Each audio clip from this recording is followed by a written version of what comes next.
दोस्तों नमस्कार। मैं के पनगोत्रा एक बार फिर आपसे मुखातिब। पिछले दिनों एक किताब चर्चा का विषय बन गई। इसका शीर्षक है the chief minister and the spy और इसके लेखक एएस दुल्लत रा यानी रिसर्च एंड एनालिसिस विंग के पूर्व प्रमुख हैं।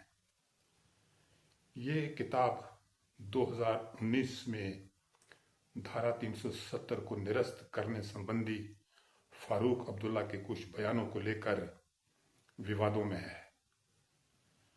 इसमें कथित तौर पर यह कहा गया है कि जम्मू कश्मीर के पूर्व मुख्यमंत्री फारूक अब्दुल्ला ने धारा 370 के एब्रोगेशन का निजी तौर पर समर्थन किया। द हिंदू की एक रिपोर्ट के मुताबिक पूर्व रा प्रमुख एएस दुल्लत की नई पुस्तक के विमोचन के अवसर पर विवाद खड़ा हो गया, क्योंकि भारत के पूर्व मुख्य न्यायाधीश टीएस ठाकुर ने मुख्य अतिथि बनने से दूरी बना ली तथा वरिष्ठ राजनेता फारूक अब्दुल्ला भी इस कार्यक्रम में शामिल नहीं हुए थे।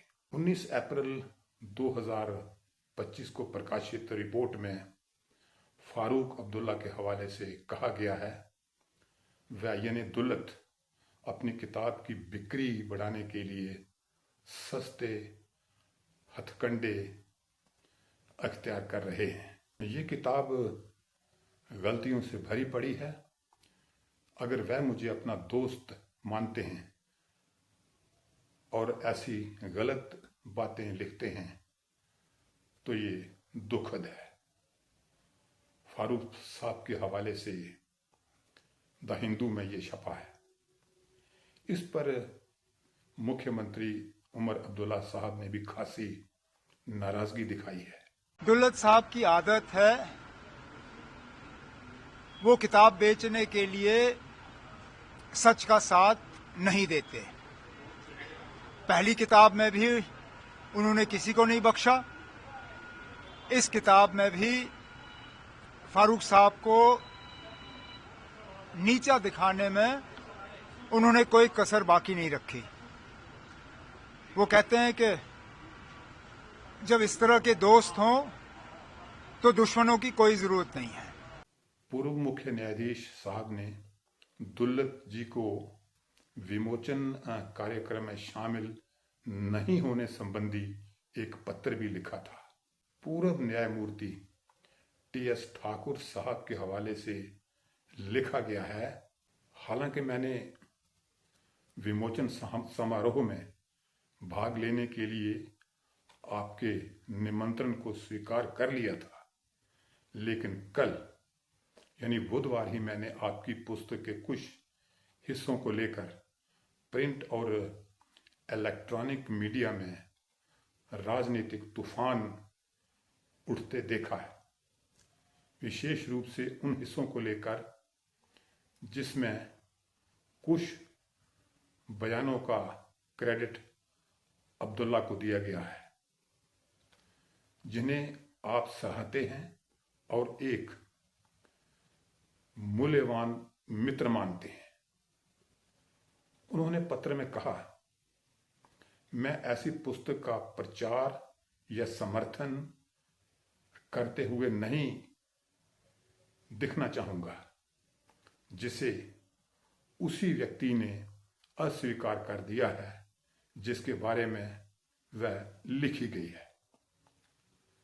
जनाब अब्दुल्ला की विमोचन समारोह से गैर हाजिरी और किताब को लेकर उठे विवाद पर दुल्लत जी के हवाले से रिपोर्ट में लिखा है, किसी ने एक पैराग्राफ उठाया है और उसे गलत तरीके से उद्धृत कर रहा है, क्योंकि अंग्रेजी समझने में कठिन भाषा है।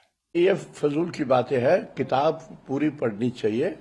और अगर मेरी बात नहीं समझ आती लोगों को तो इसमें एक फॉरवर्ड भी है किताब में, जो हमारे बड़े गुरु नारायणन साहब ने लिखा है, उसको पढ़ लीजिए। किताब पर उठे विवाद ने एक तरह से अब्दुल्ला साहिब, उमर अब्दुल्ला और फारूक अब्दुल्ला के साथ साथ नेशनल कॉन्फ्रेंस को भी मुश्किल में डाल दिया है।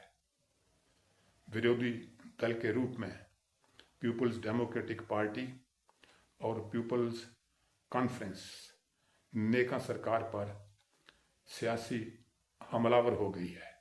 370 के लिए फारूक साहब का ये कहना है कि मैं बीजेपी की मदद करने के लिए तैयार था, वो भी असेंबली के जरिए। ये बहुत बड़ा मसला है। इस मसले पे फारूक साहब को, लोगों को सफाई देनी चाहिए, नेशनल कॉन्फ्रेंस को सफाई देनी चाहिए, क्योंकि ये उस बात की तरफ इशारा करते हैं कि 3 अगस्त को फारूक साहब और उमर साहब प्राइम मिनिस्टर के पास क्या करेंगे, वहाँ क्या हुआ, क्योंकि उन्होंने किसी को नहीं बताया वहाँ क्या हुआ। या उससे पहले 2014 जिसमें पीडीपी और बीजेपी की बात चल रही थी आपस में, उस वक्त देवेंद्र रैना जो इस दुनिया में नहीं है, उन्होंने कहा एक बार नहीं 4 बार उमर साहब और वो दिल्ली गए बीजेपी लीडरशिप से मिलने के लिए, ये कहने के लिए कि आप पीडीपी के पीछे क्यों पड़े हो, हम बिला शर्त व शुरूत बीजेपी के साथ सरकार बनाने के लिए तैयार है। इस संबंध में सबसे बड़ा और खास सवाल ये उठता है कि अगर फारूक अब्दुल्ला व्यक्तिगत तौर पर धारा 370 के निरस्तीकरण पर सहमत होते तो उमर अब्दुल्ला को स्टेटहुड के लिए केंद्र के साथ संबंधों को लेकर इतनी सतर्कता क्यों बरतनी पड़ती। इसमें कोई आशंका नहीं कि स्टेटहुड के लिए उमर अब्दुल्ला केंद्र से किसी प्रकार का विवाद नहीं मोल लेना चाहते। धारा 370 को निरस्त करने संबंधी व्यक्तिगत समर्थन के एक मायने ये भी लिए जा सकते हैं कि अंदर खाते में फारूक अब्दुल्ला, उमर अब्दुल्ला और समूची नेका की भाजपा के साथ अच्छी सियासी दोस्ती है। अगर 370 के निरस्तीकरण पर फारूक साहब का व्यक्तिगत समर्थन होता तो उमर अब्दुल्ला क्यों बार बार केंद्र शासित प्रदेश की दोहरी शासन व्यवस्था पर नाराजगी जता रहे होते। देखा जाए तो एएस दुल्लत की इस किताब का नेका पर फिलहाल अच्छा प्रभाव नहीं पड़ रहा। आने वाले वक्त में राजनीतिक विश्लेषक इस पर क्या कुछ कहेंगे और नेका के सियासी करियर पर इसका कैसा प्रभाव होगा, ये वक्त ही बताएगा।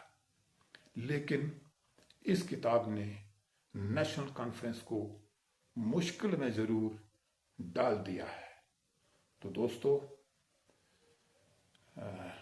इस बारे में आप अपनी राय मुझे जरूर देंगे और पनगोत्रा कंसेप्ट को आप सब्सक्राइब भी करेंगे। तो आज के लिए इतना ही, फिर किसी और मुद्दे के साथ। नमस्कार।